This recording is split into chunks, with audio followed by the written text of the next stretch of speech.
Baik, bismillahirrahmanirrahim. Assalamualaikum warahmatullahi wabarakatuh. Semuanya, perkenalkan nama saya Muhammad Dikir Daniel Semran, NIM D1A1200052, jurusan Agribisnis, Fakultas Pertanian, Universitas Haluleo Kendari. Di sini saya akan menjelaskan tentang materi pengantar ilmu ekonomi, 7 poin yang telah diberikan. Baik, langsung masuk ke videonya. Baik, untuk poin yang pertama adalah apa yang dimaksud dengan teori perilaku produsen. Teori perilaku produsen ialah suatu teori yang menjelaskan tentang bagaimana tingkah laku atau perilaku produsen dalam menghasilkan produk yang mencapai efisiensi dalam kegiatan produksinya. Produsen berusaha untuk menghasilkan produksi tersebaik mungkin dengan mengatur penggunaan faktor produksi yang paling efisien.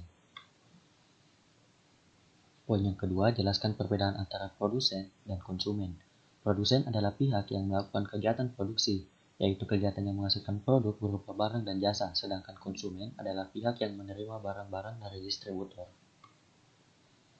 Poin yang ketiga, jelaskan konsep dan jenis-jenis produksi.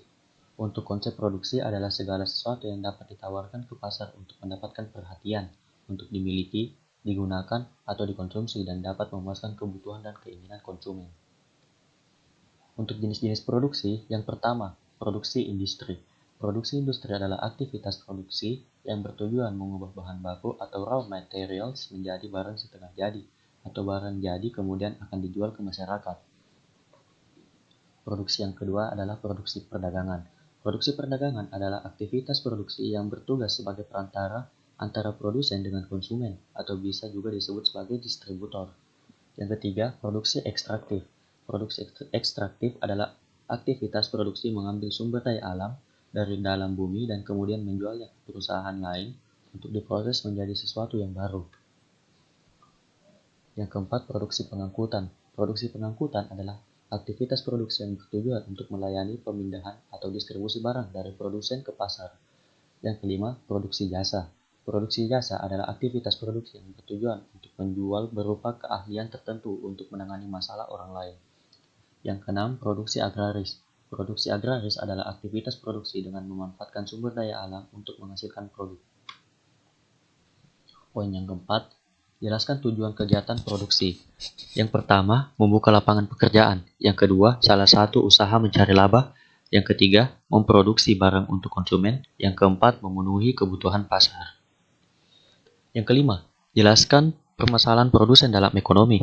Yang pertama, masalah atau what. Permintaan konsumen atau komunitas adalah penentu utama berapa banyak barang yang akan diproduksi.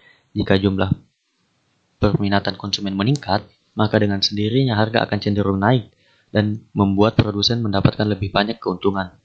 Ini akan mempengaruhi keputusan untuk meningkatkan kuota produksi. Yang kedua, masalah atau why.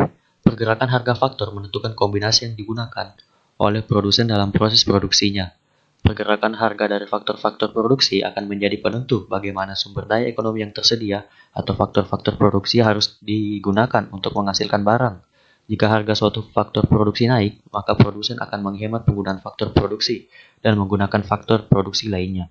Yang ketiga, masalah atau war for whom.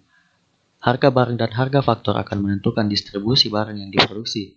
Untuk siapa barang-barang ini diproduksi, mereka sangat dipengaruhi oleh distribusi barang atau jasa. Barang atau jasa yang dihasilkan dari produksi dijual kepada konsumen, di mana konsumen membayar harga barang dari pendapatan mereka untuk penggunaan faktor-faktor produksi. Untuk poin yang keenam, sebutkan dan jelaskan bentuk organisasi perusahaan. Yang pertama, perseorangan. Perseorangan adalah perusahaan yang dimiliki oleh satu orang. Pemilik perusahaan biasanya merangkap juga sebagai pimpinan atau manajer. Perusahaan perseorangan umumnya berupa perusahaan pengecer yang berskala kecil atau perusahaan jasa perseorangan seperti misalnya praktik dokter, pengacara, dan kantor-kantor akuntan. Yang kedua, perseorangan firma adalah suatu organisasi perusahaan yang dimiliki oleh lebih dari satu orang, di mana mereka merupakan suatu persekutuan. Pada perseorangan firma, para sekutu menjalankan perusahaan bersama-sama. Rugi atau laba perusahaan adalah tanggung jawab para sekutu yang biasanya diperhitungkan menurut perbandingan modal. Jika harta perusahaan tidak dapat menutupi kerugian atau utang perusahaan, maka harta para sekutu yang tidak diinvestasikan juga diperhitungkan ke dalam kerugian atau utang tersebut. Yang ketiga, perseorangan komoditer atau CV. adalah suatu organisasi perusahaan yang dimiliki lebih dari satu orang, di mana mereka merupakan suatu persekutuan. Pada perseroan komoditer, ada satu atau lebih sekutu bekerja dan satu atau lebih sekutu diam. Sekutu yang bekerja disebut sekutu pengusaha, sedangkan sekutu yang diam atau tidak bekerja disebut sekutu komoditer. Rugi atau laba perusahaan dibagi menurut perjanjian. Jika harta perusahaan tidak dapat menutupi kerugian atau utang perusahaan, maka harta sekutu pengusaha yang tidak diinvestasikan juga diperhitungkan dalam kerugian atau utang tersebut. Perseroan terbatas atau PTA adalah perusahaan yang modalnya terdiri atas saham-saham di mana saham-saham tersebut dimiliki lebih dari satu orang. Setiap pemegang saham adalah pemilik perusahaan yang tanggung jawabnya terbatas. Sebar saham yang dimilikinya, pemegang saham secara pribadi tidak bertanggung jawab penuh atas seluruh utang perusahaan, melainkan hanya terbatas sebesar pernyataannya dalam perusahaan tersebut.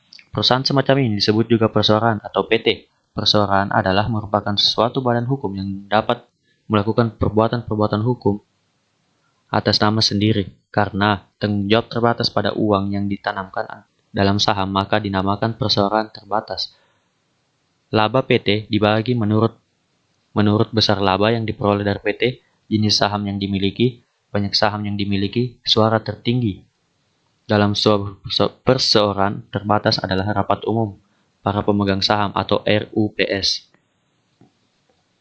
Selanjutnya koperasi. Koperasi adalah organisasi ekonomi rakyat berwatak sosial, beranggotakan orang-orang atau badan-badan hukum koperasi yang merupakan usaha bersama berdasarkan azas kekeluargaan. Tujuan utama koperasi adalah mengembangkan kesejahteraan anggota, khususnya dan masyarakat pada umumnya. Koperasi adalah kumpulan orang-orang yang bukan perkumpulan modal, sehingga laba bukan merupakan ukuran utama kesejahteraan anggota.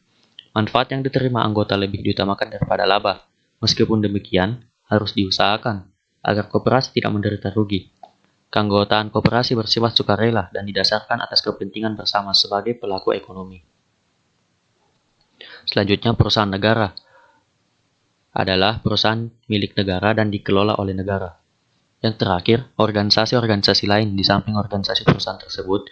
Di atas, masih terdapat organisasi lain yang bertujuan utamanya untuk mencari laba. Walaupun mungkin pula organisasi tersebut mempunyai aktivitas keuangan, organisasi pemerintahan, rumah sakit, perguruan tinggi, dan sebagainya, termasuk organisasi yang tidak bertujuan memperoleh laba, akan tetapi mempunyai aktivitas keuangan.